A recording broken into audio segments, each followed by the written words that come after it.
আসসালামু আলাইকুম, welcome back to my channel Fauzia's মম।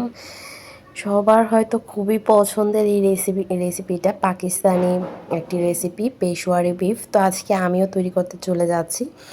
বিসমিল্লাহ। ফার্স্টে আমি এখানে গরু মাংস নিয়েছি 1 কেজি। এখানে হাড় রয়েছে আর চর্বিও রয়েছে। হাড় আর চর্বি সহ নিলে বেশি ভালো হয় খেতে। তো মাংসগুলো খুব ভালো করে ধুয়ে একটি হাঁড়িতে নিয়ে নিচ্ছি।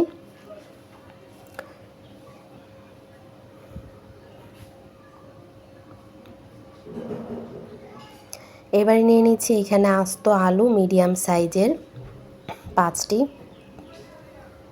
দিয়ে দিচ্ছি আস্ত পেঁয়াজ 5টি, আস্ত রসুন 4 থেকে 5টি,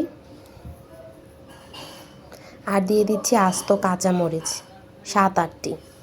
আপনারা এখানে কাঁচামরিচের জায়গায় বোম্বাই মরিচও অ্যাড করতে পারেন। দিয়ে দিচ্ছি আদার স্লাইস 10-12টির মতো, আস্ত টমেটো 3টি, আর স্বাদ মতো লবণ দিয়ে দিচ্ছি। দিয়ে দিচ্ছি আস্ত গোলমরিচ। এখানে মশলার মধ্যে শুধু গোলমরিচটাই যাবে, আর কিছুই যাবে না। এবারে খুব ভালো করে কিছুক্ষণ নেড়ে চেড়ে ভেজে নেব।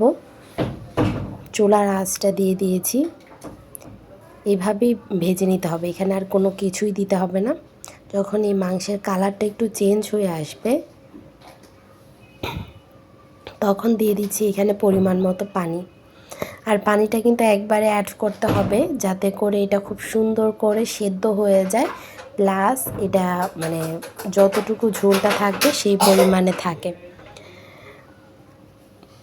এটা ঢাকনার মুখটা আমি বন্ধ করে দিয়েছিলাম, আর এটা মাঝে মাঝে আমি কিন্তু নেড়ে চেড়ে দিয়েছি। 2 থেকে আড়াই ঘন্টা পর ঠিক এইরকম হয়েছে। গ্যাসের চুলায় আমি একদম অল্প আঁচে রান্না করেছি। মাশাআল্লাহ, এতটা লোভনীয় আর এতটা সুন্দর দেখতে হয়েছিল, আর টেস্টের কথা আলহামদুলিল্লাহ দারুণ ছিল। আপনারা একবার ট্রাই করে দেখতে পারেন।